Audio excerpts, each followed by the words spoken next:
الصلاۃ والسلام علیک یا رسول اللہ، الصلاۃ والسلام علیک یا حبیب اللہ، الصلاۃ والسلام علیک یا شفیع المذنبین، الصلاۃ والسلام علیک یا رحمت للعالمین۔ سلام اولیاء امت رحمت للعالمین۔ اہلیان فیصل آباد کو اور اس محفل میں آئے خطیب، ثنا خواہ، حمد خواہ اور اہل بیت کی شان میں جنہوں نے جو کچھ پڑھا ان تمام کو السلام علیکم۔ بہت خوشی ہوتی ہے کہ جب اور پھر ان کے پر قرآن نازل نہیں ہوا تھا، غار ہرا میں جاتے ہیں بتلائیں آپ نے فرمایا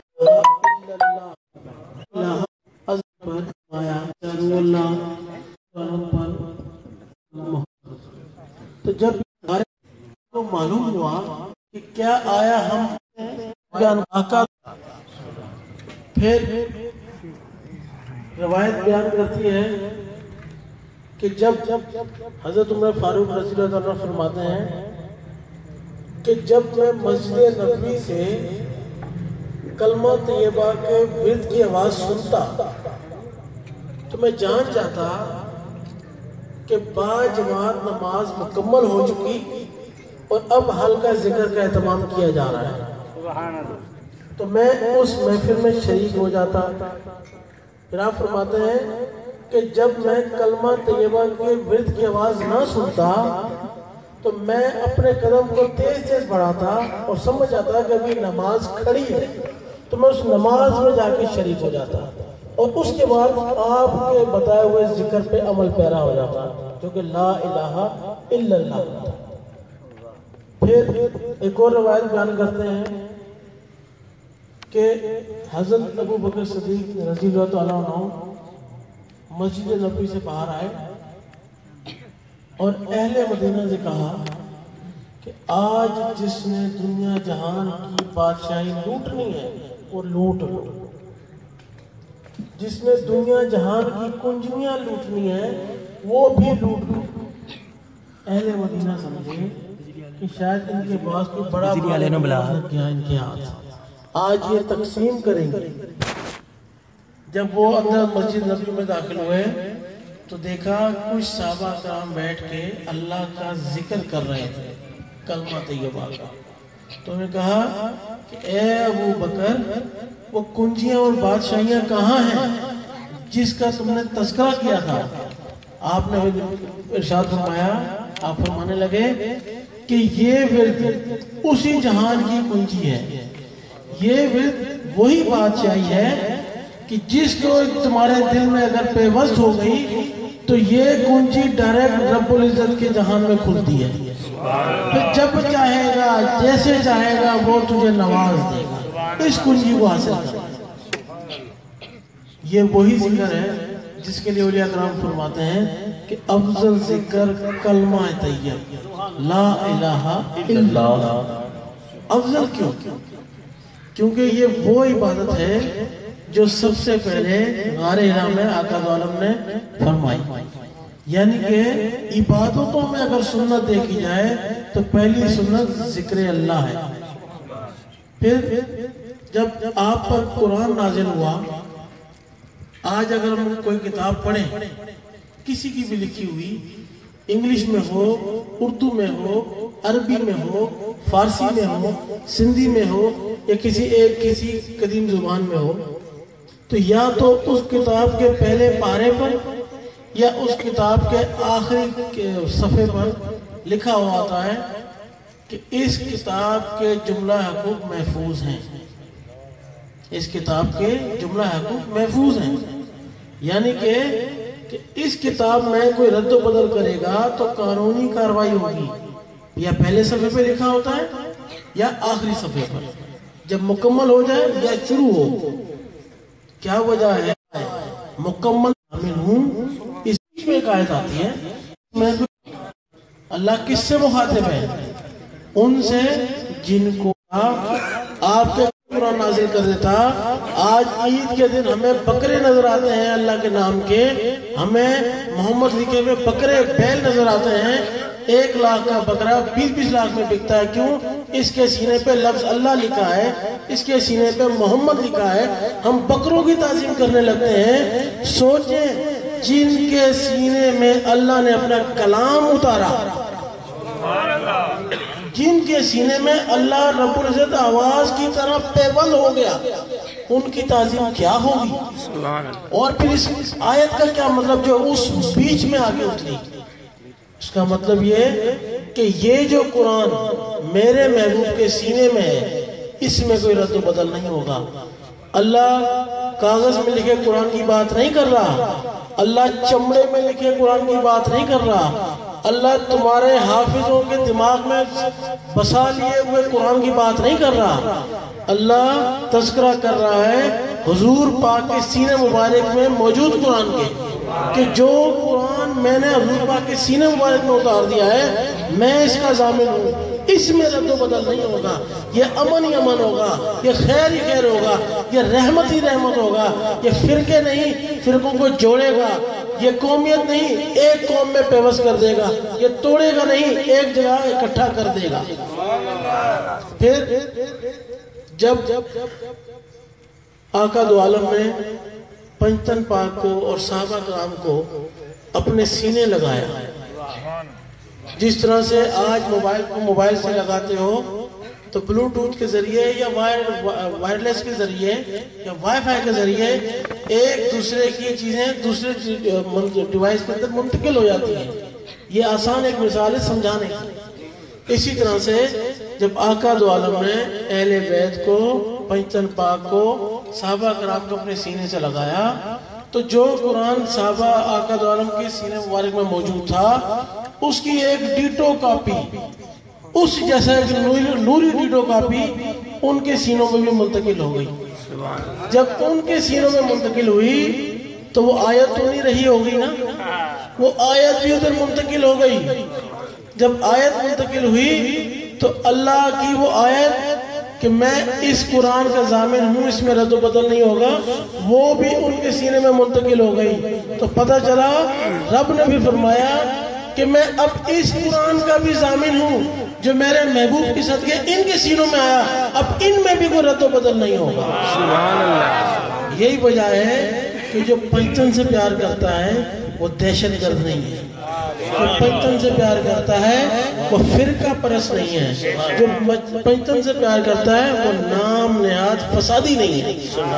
پھر اسی طرح جو صحابہ کرام نے جب آقا تعالیٰ کے سینے کو اپنے سینے سے لگایا تو وہ قرآن بھی صحابہ کرام کے سینوں میں منتقل ہو گیا. جب آپ کے سینوں میں منتقل ہوا تو پھر وہ آیت بھی تو گئی ہوگی نا. تو پھر اللہ نے فرمایا کہ اب یہ قرآن جو میرے محبوب کے صدقے صحابہ کے سینوں میں منتقل ہو گیا, اب میں ان کا بھی ضامن ہوں. اگر کوئی صحابہ کرام کے طریقہ کار پر صحیح طرح سے عمل کرے عین طریقے سے, تو نہ وہ دہشت گرد ہوگا, نہ وہ نام نہاد ہوگا, نہ فرقہ پرست ہوگا, نہ قاتل ہوگا, نہ گناہگار ہوگا. کیوں؟ کیونکہ صحابہ بھی آقا کے عمل سے آری نہیں تھے, آپ کے عمل پہ عین عمل کیا کرتے تھے, آپ کی سنتوں کو عین آپ نے اپنایا. پھر صحابہ کرام اور پنجتن پاک کے بعد ایک وقفہ آیا, اتنا وقفہ آ گیا کہ مسجد نبوی میں جانور بھی باندھے گئے. اتنا وقفہ آ گیا کہ اس کے باہر جانوروں کو بھی باندھ دیا گیا.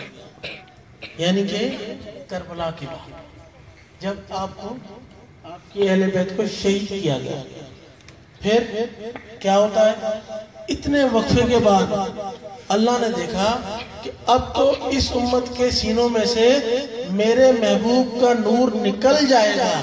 تو اللہ نے کیا کیا, اللہ نے اپنے محبوب کی امت میں حضور غوث پاک کو بھیجا, اپنے محبوب کی امت میں داتا علی حجویری کو بھیجا, اپنے محبوب کی امت میں حضرت بری امام کو بھیجا, اپنے محبوب کی امت میں خواجہ صاحب کو بھیجا, باپ بلے جیسا ملنگ بھیجا، قلندر پاک جیسا جلالی بھیجا، شاہ عبد النورانی جیسے جلالی بھیجے، اور گھور شاہی جیسے اور جتنے بھی اولیاء کرام ان جیسی ہستیاں جو نوری ہستیاں اس دنیا میں بھیجنا شروع کر دی۔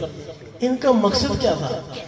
ان کا معنی کا مقصد کیا تھا کہ جس طرح سے آپ گاڑی لیتے ہیں، نئی گاڑی میں لیں تو آپ گاڑی میں نئی گاڑی کے اندر بھی کچھ بدلاؤ کرتے ہیں، موٹر سائیکل بھی لیتے ہیں تو جب کمپنی نے لاکھوں روپے لگا کے آپ کے لیے گاڑی بہترین بنا دی، آپ کچھ ہزار اور لگا کے اس کو اپنے لیے اختیار کرتے ہیں، اپنے لیے کہ نہیں میری نظر میں یہ خامیاں ہیں، اس کو پر کیا جائے۔ اسی طرح سے جب آپ کوئی پرانی گاڑی لیتے ہیں تو آپ کسی کی چلائی ہوئی گاڑی سے مطمئن نہیں ہوتے، کیوں؟ پتہ نہیں کیسے استعمال کیے ہو، کتنے ہاتھوں سے ہو کر آئی ہے، کیا حلیہ بنا دیا ہوگا، تو پرانی گاڑی لے کے بھی آپ اس پہ خرچ کرتے ہیں کہ یہ میرے قابل ہو جائے، اس لیے کہ میرے قابل ہو جائے۔ اسی طرح سے امت مسلمہ کے ساتھ اتنا بڑا ایک نقصان ہوا کہ 300 سال تک مسلمانوں کی تاریخ پر کوئی تاریخ نہیں لکھی گئی۔ کربلا کے بعد 300 سال، کم و بیش 300 سال کوئی تاریخ نہیں لکھی گئی۔ ہمیں کیا معلوم ہمارے دادا نے کیا کیا تھا؟ ہمیں کیا معلوم ہمارے دادا کے دادا نے کیا کیا تھا؟ ہمیں تو اپنی تیسری چوتھی لڑی کا معلوم نہیں ہے، تو آج سے 1460 پہلے کیا ہوا کسے معلوم ہے؟ کون جانتا ہے؟ کون اس پر تصدیق کر سکتا ہے؟ پھر اس تصدیق کے لیے اللہ نے اپنے محبوب کی امت میں خواجہ صاحب، داتا صاحب، قلندر جیسی ہستیاں اتاری کہ یہ اپنے نور سے تصدیق کیا کرتی تھیں، تصدیق کر کے اصل نوری بات آپ تک پہنچایا کرتی تھیں۔ اور پھر ایسے ہی نہیں کہ آپ ان کو مانیں، شخصیت پسندی کی طرف آ جائے، نہیں، انہوں نے فرمایا جیسے آج بھی قلندر پاک پہ صبح 4:30 بجے نگارہ بجتا ہے، آج ہم نے اس کو کہہ دیا دھمال ہے، اصل میں وہ ہے نگارہ۔ نگارہ کیا تھا کہ جب آپ قلندر کو اٹھانے کے لیے نگارہ بجاؤ، ملنگ آپ کو دیکھ کے اور سانس ابری ہوئی تھی تو آپ نے فرمایا وہ ملا، یعنی وہ جب اس دل کی ابھرتی ہوئی دھڑکنوں کے ساتھ اللہ کا ذکر کرتے تھے تو وہ دل کی دھڑکنیں جو صرف پہلے ٹک ٹک ٹک کیا کرتی تھیں، قلندر پاک کی کیمیائی نظر کی وجہ سے اور ان کی پھر کی بھی ان پر محنت کی وجہ سے وہ دل کی دھڑکنیں ٹک ٹک کی بجائے اب اللہ میں منتقل ہونا شروع ہو گئی۔ جب وہ اللہ میں منتقل شروع ہونے تو پھر وہ رقص نہ رہا، وہ دھمال ہو گیا، پھر وہ دھمال نہ رہا، ورد ہو گیا، پھر وہ ورد نہ رہا، کلندری ہو گیا۔ پھر جب وہ کلندر کے ہاتھ آیا تو انہوں نے اپنے تک نہ رکھا، پھر انہوں نے کہا کہ مرد مومن ابھی تو جہاں اور بھی ہیں، پھر انہوں نے پنچن پاک کے ہاتھ میں بھیج دیا، پھر انہوں نے ان کی تربیت کی، پھر پنچن پاک نے بھی اپنے پاس تک نہ رکھا، انہوں نے بھی آگے بھیج دیا، پھر آگے مولا علی مشکل کشا کی ذات تھی جس کے لیے آقا عالم نے فرمایا کہ میں علم کا شہر ہوں، علی اس کا دروازہ ہے۔ کوئی بڑے سے بڑا ہے، کوئی چھوٹے سے چھوٹا ہے، کوئی اعلیٰ ظرف آئے یا کمی کمین آئے، گزرنا اس کو دروازے سے ہی ہے۔ کوئی لینے آئے تو بھی دروازے سے آئے گا، کوئی دروازے سے آئے گا۔ چھلانگ مارتا ہے، علاوہ یا وہ ڈاکو تھا پلانگ کے آیا اور پلانگ کے گیا۔ اور یہ تو ایسی نگری ہے جیسے ہم نیشنل ہائی وے پہ چلتے ہیں، ہم سوچتے ہیں کہ بھئی کسی ایسی جگہ رکو جہاں شہر قریب ہو۔ ارے بھائی کیوں؟ بھئی میری گاڑی خراب ہے، شہر قریب ہے، کوئی نہ کوئی تو ہوگا تو ٹھیک کرے گا، بھلی راحت کا پیر ہے۔ کسی اور سے پوچھتے ہاں جی آپ کیوں؟ کہتے جی کچھ پانی پینا ہے، کچھ کھانا پینا ہے، شہر ہے، کچھ نہ کچھ تو ہوگا، چلو وہاں چلتے ہیں۔ جس کو کوئی کام نہ ہو وہ بھی اس شہر کی طرف جانے کی کوشش کرتا ہے، بھائی تم کیوں جا رہے ہو؟ تمہاری تو گاڑی بھی ٹھیک، تمہیں تو پیاس بھی نہیں لگی، تمہیں کوئی پرابلم بھی نہیں، پھر شہر کی طرف کیوں جا رہے ہو؟ کہتا ہو سکتا ہے میں نے شہر میں کوئی نئی چیز دیکھی ہو سکتا ہے جو چیز میں نے آج تک نہ دیکھی اس شہر میں دیکھ لی ہو، چلو اگر مل گئی تو لے لوں گا۔ تو جب کوئی اس مولا علی مشکل کشا کے دروازے سے گزرتا ہے تو آپ اس کے کان میں کہتے ہیں ذرا چلتے رہنا، کیوں؟ مومن کے ایک جگہ رکنا حرام ہے، تو تم ذرا چلتے رہنا، نئی نئی چیزیں دیکھتے رہو گے، نیا نیا نور اپناتے رہو گے، جو کچھ نہیں پایا وہاں پر وہ یہاں پاتے رہو گے۔ تو اس لیے اللہ کا ذکر اس لیے ضروری ہے کہ ایک تو عبادت میں پہلی سنت، اور پھر اللہ کا کلام ہے۔ شیطان اللہ کے نام سے بھاگتا ہے، تو جو جس اگر آج ہمارا کسی M P A M N A یا کسی چودھری جاگیر اور ہمیں پتا ہو کہ ہم اپنی گاڑیوں کے پیچھے بھی اس کا نام لکھ دیں گے، اپنے گھر کے باہر اس کی تختی لگا دیں گے، اخباروں میں اس کے ساتھ اپنی تصویر کھنچوا کے لگوائیں گے کہ لوگوں کے دلوں میں اس کا اور میرا خوف رہے، یعنی کہ صرف رابطہ بنایا کس لیے کہ لوگوں کے دلوں میں خوف رہے۔ جب اللہ کے ذکر سے شیطان کو پکارنے والے بھی بھاگتے ہیں، زبان پہ رکھو نا، اور سے زبان سے حتیٰ کہ کروڑ ہو تیرا دل۔ اب بات ہوئی داڑھی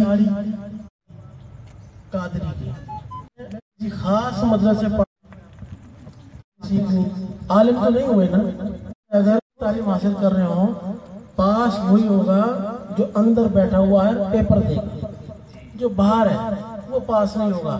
وہ ہو سکتا ہے کلاس بدلے تو وہ باہر کسی اور جگہ اگلا کھمبا بدل لے گا، اگلے کھمبے میں نئی کتاب لے کے بیٹھ جائے گا۔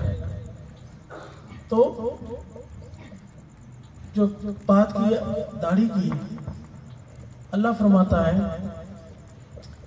نہ میں تیری صورت کو دیکھتا ہوں، نہ میں تیری صورت کو دیکھتا ہوں، نہ میں تیرے لباس کو دیکھتا ہوں۔ یعنی کہ اللہ نہیں دیکھتا کہ یہ داڑھی والا ہے، اللہ یہ بھی نہیں دیکھتا کہ یہ اس کی مونچھ نہیں ہے، اللہ یہ نہیں دیکھتا داڑھی ہے مونچھ نہیں ہے، اللہ یہ نہیں دیکھتا مونچھ ہے داڑھی نہیں ہے، اللہ یہ بھی نہیں دیکھتا کہ یہ کرنچ ہے۔ اللہ فرماتا ہے میں تیرے لباس کو بھی نہیں دیکھتا، اللہ یہ نہیں دیکھتا ہے کہ یہ پینٹ شرٹ میں ہوگا یا نہیں، یہ شلوار قمیض میں ہوگا یا نہیں، اس کے پانچے ٹخنوں سے اوپر ہوں گے یا نہیں، اس کے پانچے ٹخنوں کے نیچے ہوں گے بھی یا نہیں، یہ امامہ پہنا ہوا ہوگا یا جھبا پہنا ہوا ہوگا، اس کے سر پہ پگڑی ہوگی یا بند ہوگی یا ٹوپی ہوگی، اللہ کو ان چیزوں سے کوئی سروکار نہیں۔ اللہ فرماتا ہے اے بندہ مومن میں تیرے دل میں موجود نیت کو دیکھتا ہوں، اگر تیری نیت پاک ہے تو تیرا عمل پاک ہوگا، اگر تیری نیت ناپاک ہے تو تیرا عمل ناپاک ہوگا۔ اب مختلف اولیاء کرام، مختلف مجدد اس بات کو بیان کرتے آئے، پھر حضرت سیدنا ریاض احمد گوہر شاہی بھی اس بات کو بیان کرتے آئے۔ لوگوں کو یہ سمجھنا مشکل ہو گیا کہ آپ یہ فرق کیسے بتا رہے ہیں، آپ نے یہ فرق کیسے کیا، اس کا فرق ہمیں بھی نہیں سمجھ میں آیا تھا۔ پھر ایک آیت سے پتہ لگا کہ یہ ایک دلیل ہے کہ جب کفار نے کہا کہ ہم ایمان لے آئے، آقا دو عالم پہ فوراً وحی نازل ہو کہ نہیں اے محبوب سبحانی ان سے کہہ دیجئے کہ یہ صرف اسلام لائے ہیں، مومن تب بنیں گے نور سے۔ ہمیں یہ بات بھی ادا کریں یا ناشکری کریں کافروں کی کہ جنہوں نے سوشل میڈیا کو عام کیا، الیکٹرونک میڈیا کو عام کیا، پرنٹ میڈیا کو عام کیا، ہمارے ہاتھوں میں دسترس دی کہ ہم حق اور سچ کو پہچان سکیں۔ کس طرح کہ ہم نے یہ دیکھا کہ جب شوال میں گولہ باری ہوئی، جب پاک فوج نے گولہ بھیجا پہلا طالبان کے کیمپ پہ، تو نعرہ تکبیر اللہ اکبر اور گولہ مار دیا۔ اب جب جو گولہ طالبان کے سیدھا کیمپ پہ جا کے گرا اور جو اس کی زد میں آئے وہ تو ہلاک ہوئے، اور جو ہلاک ہو رہے تھے تکلیف کی شدت سے تو وہ کلمہ پڑھ رہے تھے لا الہ الا اللہ محمد رسول اللہ، لا الہ الا اللہ محمد رسول اللہ۔ پھر انہوں نے 10 منٹ کے بعد گولہ پھینکا تو وہ فوجیوں کے کیمپ پہ آگے گرا، تو جن کے اوپر ڈائریکٹ گولہ آگے گرا وہ تو شہید ہو گئے، اور جو تکلیف کی شدت سے شہید کی طرف جا رہے تھے وہ بھی کلمہ پڑھ رہے تھے لا الہ الا اللہ محمد رسول اللہ، لا الہ الا اللہ محمد رسول اللہ۔ اگر بیچ میں کسی کافر کو بٹھا دیا جائے، کسی غیر مسلم کو بٹھا دیا جائے جس کا دین اسلام سے کوئی تعلق نہ ہو، جس نے کبھی دین اسلام کو سنا نہ ہو، اگر اس سے پوچھا جائے کہ بتاؤ ان دونوں میں سے مسلمان کون ہے، ان دونوں میں سے مسلمان کون ہے، کیسے پہچان کریں گے آپ؟ ادھر بھی داڑھیوں والے، ادھر بھی داڑھیوں والے، ادھر بھی ایک قرآن کے ماننے والے، ادھر بھی ایک قرآن کے ماننے والے، ادھر بھی ایک نبی کے ماننے والے، ادھر بھی ایک نبی کے ماننے والے، یہ بھی تلاوت قرآنی حافظ، وہ بھی تلاوت قرآنی حافظ، وہ بھی گولا چلائیں نعرہ تکبیر سے، تم بھی گولا چلاؤ نعرہ تکبیر سے، تم میں اور ان میں پہچان کیا رہی؟ تم میں اور ان میں پہچان کیا رہی؟ پریشان ہو گئے، سوچنے لگے واقعی میں کیا پہچان رہی؟ پھر تاریخ میں ایک لمحہ پیچھے گئے، ایک لمحہ پیچھے گئے، مسجد نبوی میں پہنچے۔ جب مسجد نبوی میں پہنچے تو ایک نماز مولا علی مشکل کشا فرما رہے ہیں اور ایک نمازی پیچھے بھی کھڑا ہے، ایک نمازی پیچھے کھڑا ہے اور ایک نماز آقا وہاں پہ ادا فرما رہے ہیں۔ وہ نماز اس نیت سے پڑھ رہا ہے کہ آپ جب سنتوں میں مشغول ہوں گے، آپ نوافل میں مشغول ہوں گے تو میں آپ پہ وار کروں گا۔ وہ بھی تو نمازی تھا، وہ بھی تو کلمہ کو تھا، وہ بھی تو ایک نبی کا ماننے والا تھا۔ تو اس میں اور آقا دو عالم میں فرق یہی تھا کہ اس کا کلمہ زبان سے نیچے اترا ہی نہیں، اور آقا کی ذات تو سراپائی کلمہ تھی۔ آپ تو جس عمر میں بچہ کھیلنے لگتا ہے اس عمر میں تو آپ آقا دو عالم کی گود میں تھے، آپ کے کھیل کی جگہ تو آقا دو عالم کی گود تھی۔ سبحان اللہ۔ تو جو آقا دو عالم کی گود میں کھیلا ہو وہ تو نور علل نور ہو گیا ہوگا۔ تو یہ فرق تھا صرف کلمہ گو میں اور مومن میں۔ اسی طرح سے جب ہم پہنچے آگے کہ اب اس فوجی میں اور طالبان میں کیا فرق رہا، تو یہ تو پھر شاید شخصیت کا فرق ہے کہ ہمیں اچھے نہیں لگتے، افغانی ہیں، دوسرے ملک ہیں، ہمارے ملک میں قبضہ کرنا چاہتے ہیں، ہمارے ملک کی آئیڈیالوجی عقیدے پہ قبضہ کرنا چاہتے ہیں، شاید اس لیے پسند نہیں ہے۔ لیکن نہیں، ایسا بھی نہیں، کچھ نئے قسم کے طالبان بھی ہیں جو درباروں پہ بھی حاضریاں لگا رہے ہیں، درباروں پہ فنڈ بھی دے رہے ہیں، درباروں کے کام بھی کرا رہے ہیں۔ ایسا لگتا ہے شاید داتا علی اجمیری نے معاف کر دیا ہوگا، لیکن ان کے عمل تو پیچھے ویسے ہی۔ تو پھر ان میں فرق ایسے محسوس ہوا، ان میں فرق ایسے محسوس ہوا کہ جب پاک فوج گولہ مارتی ہے تو امن پھیلاتی ہے، ان کو ہلاک کر دینے سے امن پیدا ہوتا ہے، بھائی چارہ پیدا ہوتا ہے، قومیت کی ایک مثال بنتی ہے۔ جب وہ گولہ مارتی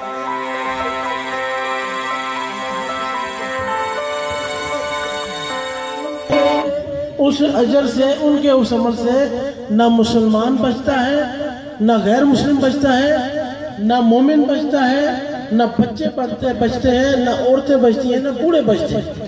وہ فساد ہی فساد کرتے ہیں۔ آج آسان لفظوں میں یہ مثال ہے مومن کی اور صرف مسلم کی۔ آقا دو عالم فرماتے ہیں، جس کے راوی ہیں امام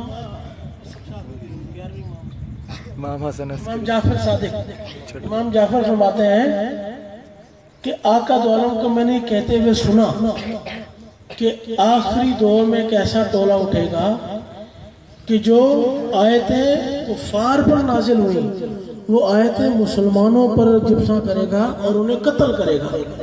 پھر آپ فرماتے ہیں کہ اگر وہ میرے دور میں ہوتے تو میں انہیں اپنے ہاتھ سے قتل کرتا۔ کون کہہ رہا ہے؟ یہ رحمت للعالمین کہہ رہے ہیں۔ یہ وہ کہہ رہے ہیں کہ جنہوں نے جنگ میں کسی پہ تلوار نہیں اٹھائی، کسی پہ وار نہیں کیا، ایک دفعہ آپ نے تلوار اٹھائی وہ بھی اپنے ڈیفنس کے لیے، پلٹ کے اس پہ وار نہیں کیا۔ وہ فرما رہے ہیں کہ اگر یہ لوگ میرے دور میں ہوتے تو میں انہیں اپنے ہاتھ سے قتل کرتا۔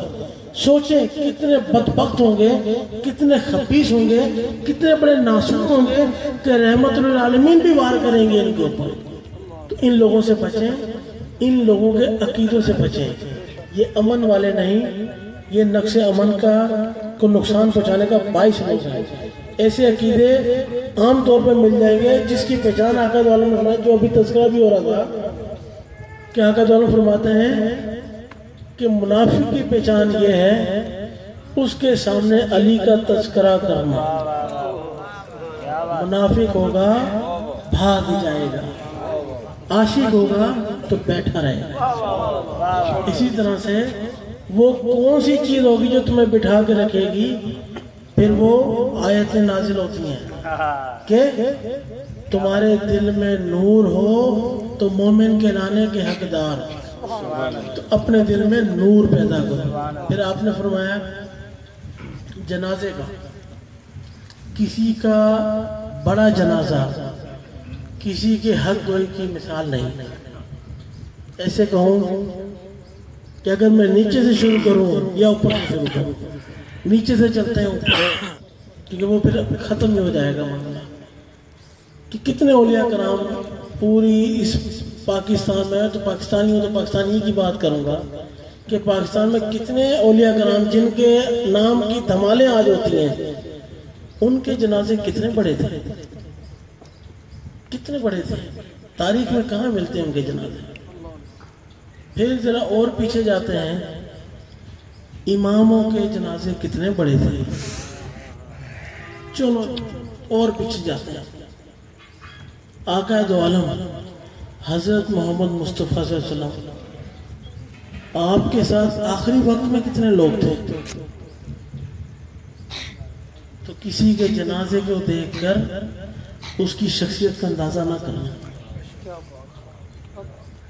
پھر بات رہی کہ ایک جس کو ہم ہمارے پاکستان کے اس خطے کو ایک اعزاز حاصل ہے، وہ اعزاز ہے غازی علم دین کا۔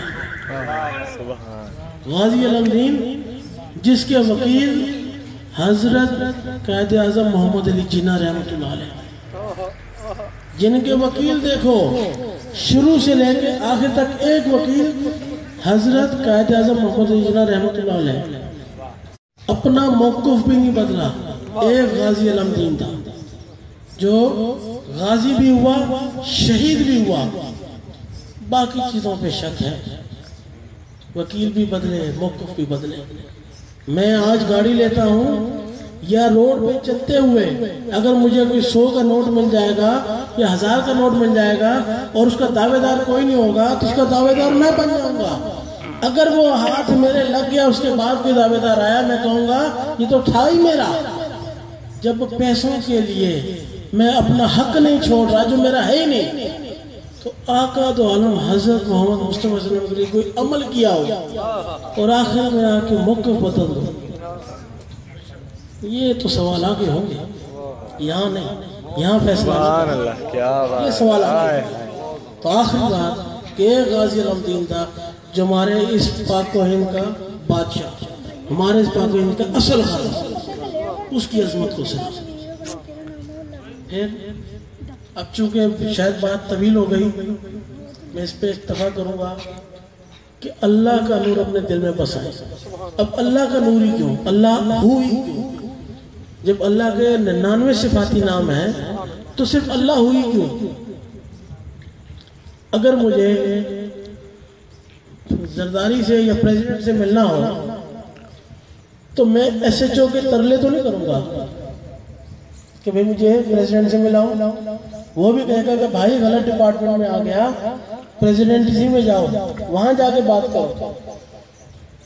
جس سے ملاقات کرنی ہے اسی کو پکارا جائے گا نا، اسی کے نام ٹیلی گرام لکھے جائیں گے، اسی کے نام ٹی سی ایس یا پوسٹ آفس میں جانا پڑے گا کہ بھئی میرا یہ پیغام اس تک پہنچا دو، یا میں ٹی سی ایس کر دوں کسی جیالے کے نام پہ، یا ٹی سی ایس کر دوں کسی نیچے کارکن کے نام پہ کہ جاؤ بھی پریزیڈنٹ کو میرا یہ خط پہنچا دینا، نہیں پہنچے گا نا۔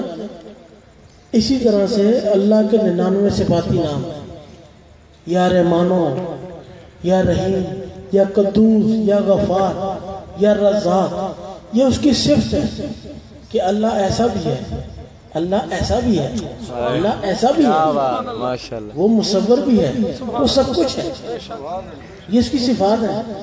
آپ یا رحمانوں کا ہی ورد کرتے ہیں یا رزاق کا ورد کرتے ہیں، تو جو ورد کر رہے ہیں آپ کو وہی صفت ملے گی نا، رب تو نہیں ملے گا۔ اگر رب ہی ناراض ہو تو وہ صفات اپنی آپ کو دے گا۔ آپ کا والد آپ سے ناراض ہو تو گھر کے دروازے بند کرتا ہے، بیوی ناراض ہو تو کھانا نہیں ملتا، بچے ناراض ہو تو محبت نہیں ملتی۔ جب رب ناراض ہو جائے کیا وہ اپنی صفات آپ کو دے دے گا؟ کبھی نہیں دے گا۔ تو اس کو راضی کرنے کے لیے اولیاء کرام نے ایک آسان سا طریقہ نکالا، وہ یہ کہ ایسا کرو تمہاری بات کوئی نہیں سنے گا، اسی کو پکارو جس کا سب ہے، اسی کو پکارو جس کا سب ہے۔ تم ورد کی صورت میں اس کے گھر میں بیٹھ جانا، تم ورد کی صورت میں اس کی مخلوق میں بیٹھ جانا، تم ورد کی صورت میں اس کے لوگوں میں بیٹھ جانا، تو ورد کی صورت میں ہر اس جگہ بیٹھنا جو اس کو پیاری ہے۔ تو جب اس کے ورد کی صورت میں اس کو یاد کرو گے، وہ ایک دن پلٹ کے دیکھے گا کہ یہ کون ہے جس کے گھر سے میرے آواز نہیں آتی تھی، یہ کون ہے جو مجھے کبھی پکارتا نہیں تھا، جو اپنی خوشیوں میں شامل نہیں کرتا تھا، آج مجھے پکار رہا ہے۔ ایک دفعہ رب نے دیکھ لیا نا تو ایک ہی دفعہ ہوتا، پھر وہ باب الشر فرماتے ہیں ایک نقطے وچ گل مکدی ہے، وہ ایک نقطہ ہے پلٹ کر دیکھنے والا، اس کو نظر میں لانے والا۔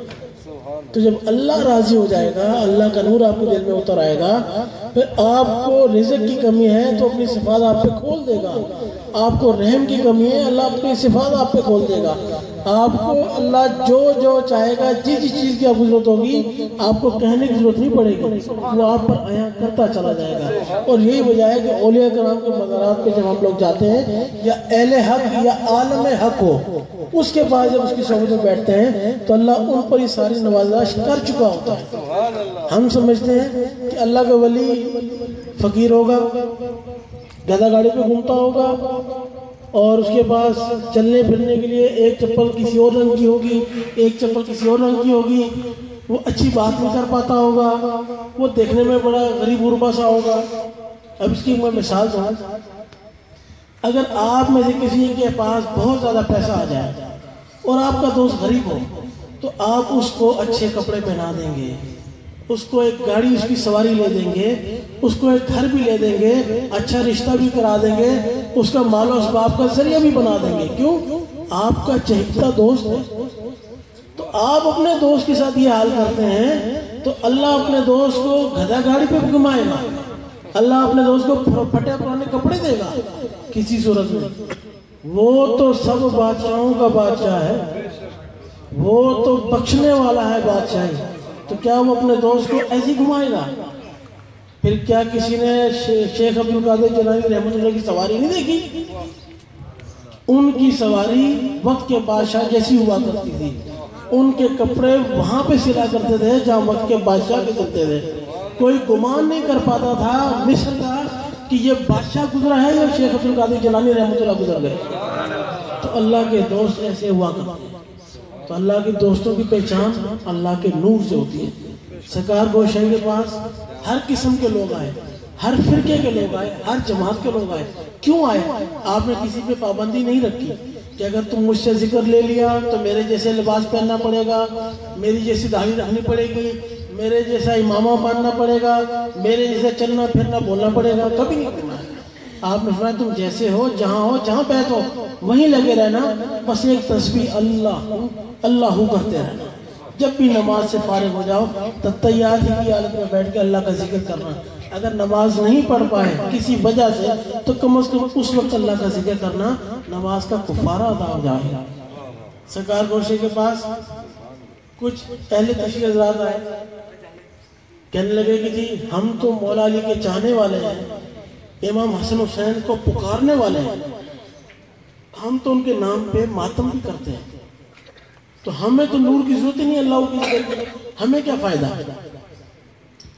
تو حضرت گوشے فرماتے ہیں کہ تم سب کچھ کرتے ہو، تم وہ کچھ کرتے ہو جو اور کوئی نہیں کر سکتا، کوئی اور خون نہیں بہاتا، تم ان کے نام پہ خون بھی بہاتے ہیں۔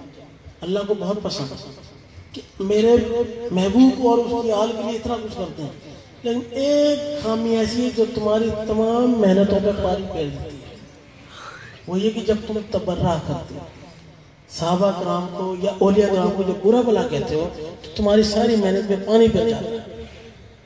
تم ایسا کرو کہ کچھ دن میرے لیے ان کی گستاخیاں چھوڑ دو اور اللہ کا ذکر کرو۔ جب تم اللہ کا ذکر کرو گے تمہارے دل میں اللہ کا نور آئے گا، گستاخیاں چھوڑ دو گے، جب تمہارے دل میں اللہ کا نور آئے گا تو جس امام سے زیادہ محبت کرتے ہو اگر وہ تمہارا ہاتھ پکڑ کے صحابہ کرام کی محفل میں لے جا کے بٹھا دے، پھر تم کیا کرو گے؟ عقد والوں کی یہ نہ ہوگا، پھر کچھ وہابی علیہ لوگ 5 وقت کی نماز فائدہ ہوگا، یہ سب کچھ کرتے ہیں۔ میرے مشرف فرمایا بالکل جو محنت تم کرتے ہو اگر کوئی مومن اتنی محنت کرے تو واقعی اللہ اس کو ولایت دے دے، لیکن تم بھی ایک نقص نکالتے ہو، تمہارے اندر نقص ہے کیا کہ تم سب کچھ کرتے ہو لیکن پنجتن کی اہل بیت کی گستاخی کرتے تھے، تو تمہاری ساری محنت ضائع ہو جاتی ہے۔ تم ایسا کرنا کہ تم کچھ دن کے لیے اللہ کا ذکر کرو اور گستاخی چھوڑ دو۔ جب تمہارے دل میں اللہ کا نور آئے گا، جب اللہ کا نور آئے گا، دل نور اللہ نور ہو جائے، ہو سکتا ہے جس صحابی سے زیادہ محبت کرتے ہو وہی تمہارا ہاتھ پکڑے پنجتن کی محفل میں بٹھا دے، پھر کیا کرو گے؟ تو جو اہل حدیث وہابی پنجتن سے محبت شروع کر دے، کیا وہ اہل حدیث وہابی رہے گا؟ وہ تو مومن ہو گیا، وہ تو امتی ہو گیا۔ پھر سنی تحریک کے کچھ حضرات آئے اور اہل سنت کے بھی کہ جی ہم تو سنی ہیں، ہم تو صحابہ سے بھی محبت کرتے ہیں، پنجتن سے بھی محبت کرتے ہیں، اولیاء کرام سے بھی محبت کرتے ہیں، ہم تو اللہ والے ہیں، ہم تو 10 سال بعد ولی ہو جائیں گے، تو ہم تو سب کچھ ہیں، تو ہمیں اللہ کی ذکر کی کیا ضرورت؟ حضرت گوشے فرماتے ہیں کہ تمہیں بھی ضرورت ہے۔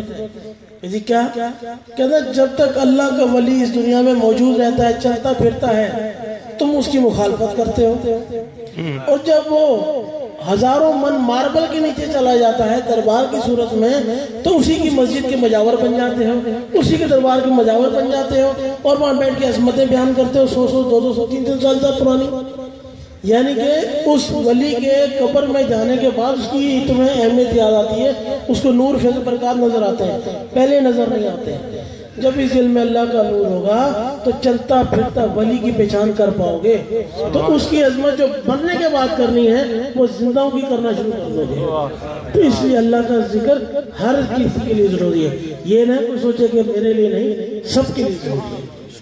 اس لیے اگر آپ میں سے کوئی چاہتا ہے کہ اللہ کا ذکر حاصل کرے، نہ کوئی بیعت ہے، نہ کوئی نذرانہ ہے، نہ آپ کو پابند کیا جاتا ہے کہ بھی آستانوں پہ ڈیوٹیاں لگانی ہیں، آستانوں پہ حاضر، آپ جہاں پہ بیٹھتے ہیں وہیں پہ رہیں، جن درباروں سے محبت رکھتے ہیں، جن درباروں کے پاس رہتے ہیں انہی سے محبت لگاؤ رکھیں، جو کسی عالموں سے بیٹھتے ہیں وہ انہی کے پاس رہیں، کالے عالم نہ ہوں ان سے بچیں، سیدھے عالموں کے پاس سیدھا ہو جائیں۔ تو جو چاہتے ہیں کہ اللہ کا ذکر کرنا چاہیں تو میری آواز کے ساتھ آواز ملائیں، اور جو کسی اپنے مرشد سے وابستہ ہیں تو اپنے مرشد کا تصور کریں کہ آپ کے مرشد آپ کے دل پہ شہادت والی انگلی سے لفظ اللہ لکھ رہے ہیں، اور جو کسی مرشد سے وابستہ نہیں ہے، کسی دربار سے وابستہ ہے، وہ دربار کا تصور کریں کہ اہل دربار اپنی شہادت والی انگلی سے ان کے دل پہ لفظ اللہ لکھ رہے ہیں، اور جس کے پاس نہ دربار ہے نہ مرشد ہے، جو بے پیرا ہے، وہ پھر ریاض احمد گورشاہی کو آزمائے اور یہ تصور کرے کہ ریاض احمد گورشاہی اپنی شہادت والی انگلی سے اس کے دل پہ لفظ اللہ لکھا ہے۔ یہ تصور کرتے ہوئے دل میں اللہ لفظ اللہ وہ اپنے دل میں تصور کریں اور آنکھیں بند کر کے میری آواز کے ساتھ آواز ملائیں۔ اعوذ باللہ من الشیطان الرجیم، بسم اللہ اللہ اللہ اللہ اللہ اللہ اللہ